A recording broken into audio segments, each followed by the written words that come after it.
So welcome back to my channel friends. आज हम लोग करने वाले हैं क्लास 10th का चैप्टर 4 जो कि है globalisation and the Indian economy. So globalisation and the Indian economy के फर्स्ट पेज में क्या है? फर्स्ट पेज में ये है इंट्रोडक्शन, हमारे पूरे चैप्टर का इंट्रोडक्शन। वो ये है कि कैसे आज के टाइम पे हमारे पास लाखों चॉइसेस है। हमें फोन चाहिए, हमें कैमरा चाहिए, हमें जो भी चीजें चाहिए, हमारे पास लाखों चॉइसेस है। लाइक हर एक सीजन में, अरे सीजन तो रहने देते हैं, हर एक मंथ नया नया फोन आने लगता है, नए नए कार के डिजाइन आते हैं, लाइक नए नए फीचर्स आते हैं कार्स में, और सस्ते में भी मिल जाते हैं हमें। जैसे अगर फोन की बात करें तो स्मार्टफोन, जब जो कुछ सालों पहले हम सोच भी नहीं सकते थे, वैसे टेक्नोलॉजी के फोन आज हमारे पास है, just because of this globalisation. क्या है ये, किस तरीके से हमारे लाइफ को अफेक्ट करता है, या कैसे ये हमारे लाइफ को और ज्यादा अच्छा बनाता है, टॉपिक है इस बारे में, चैप्टर है इस बारे में कि कैसे एमएनसीज काम करते हैं, कैसे एमएनसीज की वजह से हम कंज्यूमर्स को बहुत फायदा होता है। At the same time competition की वजह से कुछ बाकी के जो प्रोड्यूसर्स है उन लोगों को किस तरीके से नुकसान होता है। नुकसान एंड फायदे हम सभी देखेंगे इस चैप्टर में। एंड ऑब्वियसली चाहे कुछ भी हो, कंपटीशन चाहे किसी का भी हो, फायदा तो हम कंज्यूमर्स को ही होगा, क्योंकि हमारे पास बहुत सारे चॉइसेस हो जाते हैं। चाहे वो फोन हो, चाहे वो कार्स हो, चाहे वो बाइक्स हो, हर चीज के लिए हमारे पास बहुत सारी चॉइसेस हो जाती है। लाइक हमें सस्ते से सस्ता चाहिए वो भी मिल जाएगा, और महंगे से महंगा चाहिए वो भी मिल जाएगा। तो आज हम करने वाले हैं production across countries. Production across countries क्या है? देखो, अगर हम मिडिल सेंचुरी की बात करें ना, मिडिल सेंचुरी की बात करें, तो 20th सेंचुरी में क्या था, हम सिर्फ और सिर्फ लाइक कुछ मटेरियल्स, रॉ मटेरियल्स बेचते थे।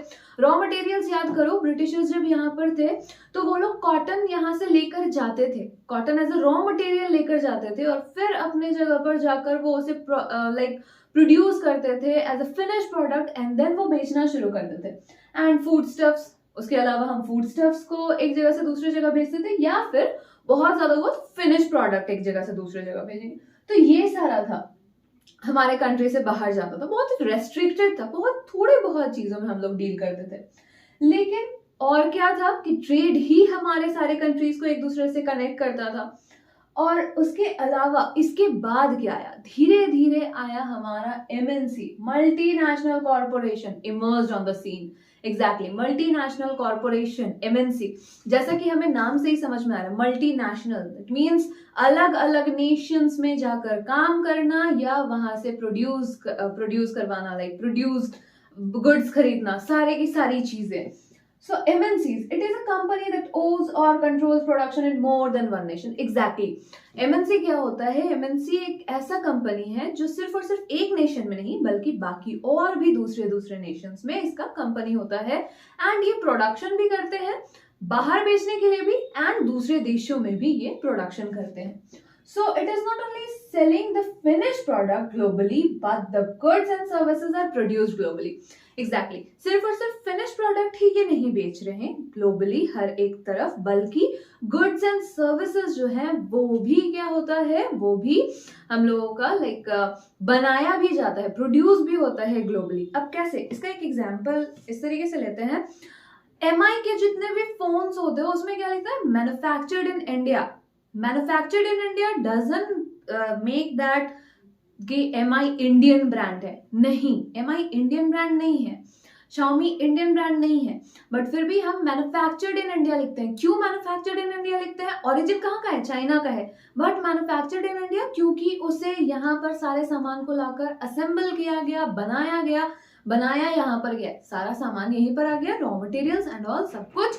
और जो चाइनीज कंपनी थी एमएनसी, वो यहाँ पर आकर, क्योंकि यहाँ पर सारे कंडीशंस फेवरेबल थे, लेबर्स थे, स्किल्ड इंजीनियर्स थे, यहाँ पर उसने क्या किया, अपने ही प्रोडक्ट को फिर रीअसेंबल किया, एंड देन फिर उसने बेचना शुरू किया। तो इस वजह से एमएनसीज में ये जो है हमारा लाइक प्रोडक्ट्स में लिखा होता है मैन्युफैक्चर्ड इन इंडिया, इस तरीके से। The production process is divided into small parts. Exactly. Production process को ना अलग अलग छोटे छोटे पार्ट्स में डिवाइड कर दिया। देखो, जैसे अगर कुछ कुछ देश के पास अपना अपना एक एक लाइक एडवांटेज होता है। अगर हम एमएनसीज की बात करें तो एमएनसीज हमेशा वहीं पर जाएंगे जहां पर उन्हें प्रॉफिट मिलेगा। एज यूजुअल हम खुद भी अगर चाहते हैं बिजनेस करना तो हम लोग भी वहीं पर जाएंगे जहां पर हमें प्रॉफिट मिलेगा। तो एमएनसीज भी ऐसे ऐसे स्टेट्स ढूंढते हैं जहां पर उन्हें प्रॉफिट मिल सके।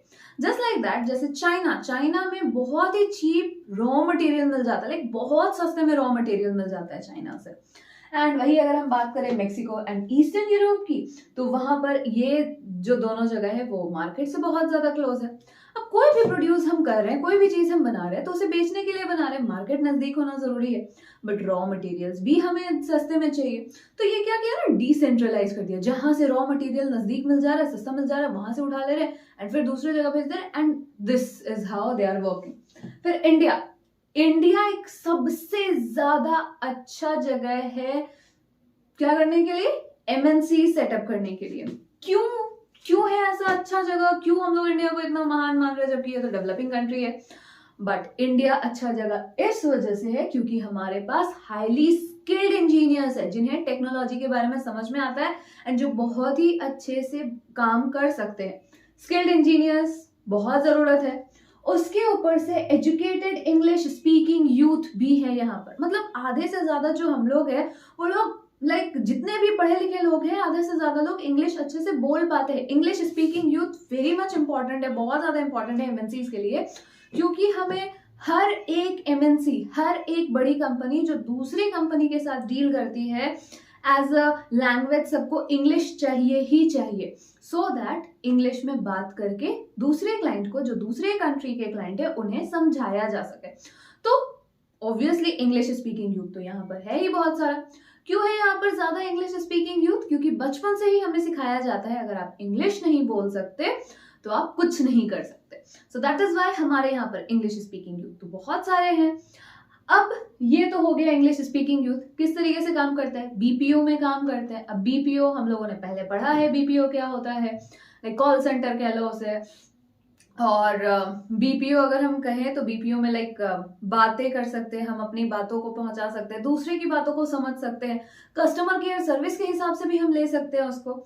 सो इस तरीके से इंग्लिश स्पीकिंग यूथ बहुत ज्यादा जरूरी हो जाता है और बहुत ज्यादा पैसे बच जाते हैं हमारे। फिर उसके अलावा आता है, उसके अलावा जो बड़ा टॉपिक है, जो मेन टॉपिक है, देखो हर एक टॉपिक, जितना भी सारा टॉपिक है यहाँ पर, उन सब से क्वेश्चंस बहुत ही लाइक पूरा का पूरा टॉपिक ही उठा के क्वेश्चन बनाया जा सकता है। जैसे ये वाला interlinking production across the countries, इसमें से ये क्वेश्चन उठाया जा सकता है, what are the ways through which MNC set up their production. So इसके बारे में लिखो। या फिर why do MNCs invest in any country, what are the factors. उसके अलावा आ सकता है what is foreign investment. So foreign investment क्या होता है, फॉरेन इन्वेस्टमेंट जब कोई दूसरी कंपनी आकर हमारे देश में आके इन्वेस्टमेंट करती है उसे हम कहते हैं फॉरेन इन्वेस्टमेंट। लाइक जब कोई और आकर हमारे यहाँ पर कर रहा है इन्वेस्टमेंट तो ऑब्वियसली हम लोग फॉरेन इन्वेस्टमेंट, इससे हमारा बहुत फायदा होता है, हमें इन्वेस्टमेंट मिलते हैं, हमें पैसे मिलते हैं, हमारा फायदा होता है। बट क्या सिर्फ हमारा फायदा होता है, क्या उनका फायदा नहीं होता? बिल्कुल उनका भी फायदा होता है। कैसे फायदा होता है, क्या तरीका है एमएनसी के काम करने का। So ways through which MNC set up productions, तो कुछ वेज है जिसके जरिए एमएनसीज क्या करती है, प्रोडक्शन सेटअप करती है। वो सबसे पहला वे क्या है, setting up production jointly with local companies. सबसे पहला तरीका ये है कि एमएनसीज लोकल कंपनी के साथ लाइक पार्टनरशिप में आ जाती है। पार्टनरशिप में आना, लाइक पार्टनरशिप में तो डिवाइड हो जाएगा ना, पार्टनरशिप में तो हम लोगों का, उन लोगों का प्रॉफिट डिवाइड हो जाएगा, तो फिर पार्टनरशिप में आके कोई फायदा। और क्या पार्टनरशिप में यहाँ पे जो लाइक यहाँ के जो कंपनीज है, क्या उनको कोई फायदा मिलेगा? बहुत फायदा मिलेगा। यहाँ के जो कंपनीज है उन्हें बहुत ज्यादा फायदा मिलेगा। कैसे फायदा मिलेगा? वो इस तरीके से कि यहाँ के जो लोकल कंपनीज है उन लोगों को कैश फ्लो मिलेगा। लाइक एमएनसी अगर आएगी तो कैश लाएगी अपने साथ, फॉरेन इन्वेस्टमेंट लाएगी जो यहाँ के लोकल कंपनीज को हेल्प करेगी। उसके साथ साथ एमएनसीज अपने साथ टेक्नोलॉजी भी लेकर आएगी, नए टेक्नोलॉजीज लेकर आती है, तो उससे भी हमारे लोकल कंपनीज को फायदा मिलेगा। सो लोकल कंपनीज के लिए तो बल्ले बल्ले हो गया, चलो ठीक है, लोकल कंपनीज को तो बहुत अच्छा होगा। बट एमएनसीज का क्या फायदा हुआ? So advantages for MNC in this one, like this way, कि वो जॉइंटली लोकल कंपनीज के साथ काम करे, वो ये है कि एमएनसी क्या करती है। एमएनसी को कोई गवर्नमेंट पॉलिसीज के बारे में नहीं पता है तो उसे कोई परेशानी नहीं होगी, बिकॉज यहाँ का लोकल कंपनी है, लोकल कंपनी को गवर्नमेंट पॉलिसीज के बारे में पता है। यहाँ पर लोकल कंपनी पहले से सेटअप है तो उसके मार्केट का भी आइडिया है, अच्छा खासा मार्केट का आइडिया हो गया, और फिर ना ही उसे कुछ भी और एक्स्ट्रा करना पड़ेगा। सो गवर्नमेंट के लिए यहाँ का मार्केट, यहाँ के कंज्यूमर्स मैटर्स। अब किसी गांव में जाकर अगर आप फॉरेनर्स वाले वो छोटे छोटे कपड़े जाकर बेच रहे हो, कोई फायदा नहीं होगा, कोई नहीं खरीदेगा, बहुत रेयर ही कुछ एक दो लोग खरीदेंगे। लेकिन अगर वही आप कोई और लाइक साड़ीज एंड ऑल, जो ट्रेडिशनल वेयर, यूजुअली हम यही जानते हैं कि गांव में क्या होता है, traditional where they are very down to earth, बहुत ज्यादा अच्छे होते हैं, बहुत प्यारे होते हैं। और like sari, suit, kurti and all, ये सारी चीजें, जीन्स वीन्स सब कुछ चल जाएगा, but not that shorts and hots, ये सारे नहीं चलते। सो अगर जिस तरीके के कंज्यूमर्स है वैसे जाकर आप बेचोगे। अब स्कूल के सामने बुक्स एंड कॉपीज अगर बेचोगे तो बहुत ज्यादा फायदा होगा। तो इस हिसाब से यहाँ पर जो एमएनसीज है, एमएनसीज क्या करती है, एमएनसीज लोकल कंपनीज के साथ पार्टनरशिप कर लेती है ताकि उन्हें मार्केट का पता चल जाए, उन्हें कंज्यूमर्स के बारे में समझ आ जाए, और गवर्नमेंट के जो पॉलिसीज है उसमें भी दिमाग नहीं खपाना पड़े। इट्स लाइक कि घर में, लाइक घर है, किसी दूसरे का घर है, उसे अपने घर के बारे में तो सब कुछ पता ही होगा, मैं उसे से जाकर पूछ लेता हूँ तो मैं भी वहां पर जाकर रह सकूं। सो ये है पहला वे, दोनों का फायदा हो गया। दूसरा तरीका है MNCs bye up local companies, पूरा का पूरा कंपनी खरीद लिया, बहुत पैसे हैं एमएनसीज के पास, तो बहुत पैसे होते हैं, पूरा का पूरा कंपनी ही खरीद लिया। लाइक कोई भी चीज हम लोगों ने देखा होगा कि ब्रांड नेम की वैल्यू होती है। कंपनी अगर खरीद लिया, मार्केट बना बनाया मार्केट मिल गया उन लोगों को, गुडविल, या नॉट ब्रांड नेम इसके बाद वाले टॉपिक में आएगा, गुडविल मिल गया उन लोगों को। अब गुडविल मिल गया तो क्या हुआ ना कि पहले से बना बनाया, जैसे अगर पार्ले जी की अगर हम बात करें, पार्ले जी जो बिस्किट या जो भी है, जितने भी पार्ले जी के प्रोडक्ट्स आते हैं, उन्होंने पहले से गुडविल बना रखा है कि हाँ पार्ले जी के प्रोडक्ट्स बहुत ज्यादा अच्छे होते हैं। अब पार्ले जी को कोई दूसरा कंपनी आकर खरीद ले तो कोई फर्क नहीं पड़ेगा ना, सामने वाले कंपनी को क्या होगा, इंस्टेंट उसे प्रॉफिट मिलने लगेगा, उसे वेट करने की जरूरत नहीं है। लाइक अपना कंपनी सेटअप करके फिर हम इन्वेस्ट करके जो वेट करते हैं कि लोगों को पता चलेगा कि हमारा काम कितना अच्छा है, उसके बाद लोग हमें सपोर्ट करेंगे, ये काम करने की जरूरत नहीं पड़ेगी। बिकॉज उसने क्या किया, उसने बना बनाया कंपनी खरीद लिया, उसे ना ही कोई जमीन खरीदने की परेशानी हुई, ना ही उसे कोई रॉ मटेरियल्स जुगाड़ करने की परेशानी होगी, ना ही उसे एमएनसीज को लाइक लेबर्स जुगाड़ करने की परेशानी होगी, और ना ही मार्केट के बारे में उसे ज्यादा दिमाग खपाना पड़ेगा, सब कुछ बना बनाया मिल गया। जैसे यहाँ पर पराग फूड्स एंड कार्गो फूड्स के बारे में दिया हुआ है, एक अमेरिकन कंपनी ने यहाँ के पराग फूड को खरीद लिया। सो यहाँ क्या हो गया, यहाँ पर ये हुआ कि जो हमारा जो पराग फूड था, इसका पूरा का पूरा गुडविल क्या हुआ, अमेरिकन कंपनी को इजीली मिल गया। लाइक कोई मेहनत ही नहीं करनी पड़ी, सीधा सीधी जितना भी गुडविल था, जितना भी सारा बना बनाया मार्केट हम जो कहते हैं, वो मिल गया, इसे कोई मेहनत की जरूरत नहीं पड़ी। एक दिन पैसे लगाए, दूसरे दिन से प्रॉफिट आना शुरू। तो ऑयल रिफाइनरीज एंड ऑल जितने भी थे सब कुछ इसके अंडर में आ गए, अमेरिकन कंपनी के अंडर में आ गए, एंड बहुत मजे में इसका काम हो गया। अब तीसरा क्या है, they place orders for production to small producers. ये तीसरा वे भी बहुत ज्यादा इफेक्टिव है। कैसे इफेक्टिव है, देखो स्मॉल प्रोड्यूसर्स को तो फायदा होता ही है, अगर स्मॉल प्रोड्यूसर्स को ऑर्डर मिले, ज्यादा ऑर्डर मिले तो बहुत ज्यादा काम हो जाता है, उनको तो प्रॉफिट मिलता ही है। लेकिन जो बड़े बड़े एमएनसीज है ना, वो क्या करते हैं कि स्मॉल प्रोड्यूसर्स से जितना भी सामान है वो सारा खरीद के एंड देन फिर वो अपने ब्रांड नेम के अंडर में उसे बेच देते हैं। अब मान लेते हैं, जस्ट मान लेते हैं कि कोई एक ऐसा कंपनी है जो बहुत ही बड़ा ब्रांड वाला कंपनी है, उसने क्या किया कि वो सस्ते जगह से, लाइक किसी एक लोकल कंपनी से उसने कोई एक सामान खरीद लिया, और सामान खरीदने के बाद क्या किया, जैसे जीन्स, चलो कपड़े का एग्जांपल ले लेते हैं, जीन्स खरीद लिया एंड देन उसमें अपना लोगो चिपका दिया, Wrangler, Pepe, Mufti, there are a lot of brands, उसमें अपना लोगो चिपका दिया।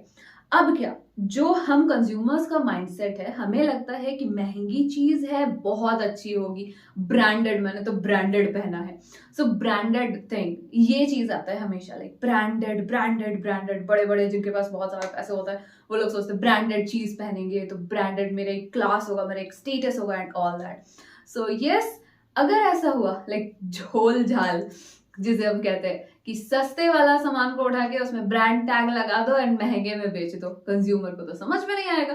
क्वालिटी सस्ते वाले की भी अच्छी होती है, बट क्योंकि वो सस्ता है इसलिए हमारे दिमाग में बैठा हुआ है कि पक्का वो फट जाएगा, पक्का वो खराब हो जाएगा, ऐसी चीजें। तो यहाँ पर ज्यादातर स्पोर्ट्स आइटम के साथ किया जाता है ये सारा। लोकल कंपनी से स्पोर्ट्स आइटम सारे के सारे बहुत ज्यादा खरीद लिए जाते हैं एंड बड़े बड़े कंपनीज उसमें अपना ब्रांड नेम लगाकर, ब्रांड वैल्यू जिसे हम कहते हैं, ब्रांड वैल्यू, कि अपने ब्रांड का वैल्यू लगाकर बड़ा बड़ा ब्रांड जो है बस ब्रांड नेम लगा दिया एंड उसका प्राइस बढ़ गया। वही जीन्स जो हमें 1000 रुपए में मिल सकती थी उसी जीन्स का प्राइस बढ़ा दिया मैंने, जस्ट एक टैग लगाकर 2000 और 3000 कर दिया। तो इससे प्रॉफिट हुआ हमारे एमएनसीज को, इस तरीके से प्रॉफिट हुआ। लोकल कंपनीज को कैसे प्रॉफिट हुआ? लोकल कंपनीज को इस तरीके से प्रॉफिट हुआ कि एक साथ इतना सारा ऑर्डर तो उन्हें मिलता नहीं। अब एक साथ उन्हें इतना ज्यादा ऑर्डर मिल गया है तो उनको वैसे ही प्रॉफिट हो जाता है कि ज्यादा ऑर्डर हो गया है, ज्यादा काम है तो ज्यादा प्रॉफिट। तो ये था हमारा दूसरा topic, that is interlinking production across countries. तो ऑब्वियसली ये अगर एमएनसीज काम करेगी भी कहीं पर तो क्या क्या चीजें देखती है एमएनसीज कहीं पर भी अपना फैक्ट्री सेटअप करने से पहले? सबसे पहला देखेगी रॉ मटेरियल वहां पर है या नहीं। Skilled unskilled workers like labours या वर्कर्स जो भी बोलो वो देखती है। फिर देखती है मार्केट कैसा है, मार्केट अच्छा है या नहीं है। एंड बाद बाकी चीजें जैसे कि हमारा टेक्नोलॉजी वहां पर काम करेगा या नहीं, करेगा या नहीं, मतलब एक परफेक्ट जगह पर हम अपना इन्वेस्टमेंट कर सकते हैं या नहीं। कोई भी जगह पर अगर आप हैं, अगर आप पैसे लगाओगे कहीं पर भी किसी भी जगह पर, तो आप क्या करोगे? आप क्या सोचोगे कि प्रॉफिट मिले, ऐसे ही जगह पर पैसे लगाया जाए जहां पर मुझे प्रॉफिट मिले या आपको प्रॉफिट मिले। तो उसी तरीके से एमएनसी भी काम करती है, ऐसे जगह पर लगाती है अपने पैसे जहां पर उसे रिटर्न में अच्छा खासा प्रॉफिट मिल जाए। सो आज के वीडियो के लिए हम लोग इतना ही रखते हैं। अगले वीडियो में इसके पूरे चैप्टर को, इसके बाद के चैप्टर को मैं कंप्लीट करूंगी। सो यस, अगले वीक ज्योग्राफी नहीं होकर हम लोग कंप्लीट करेंगे क्या? इकोनॉमिक्स का सारा वीडियो। सो दोनों के दोनों डेज में, जैसे कि हमारा मंडे एंड थर्सडे आता है इकोनॉमिक्स, सो हम लोग ग्लोबलाइजेशन को ही कंप्लीट करेंगे।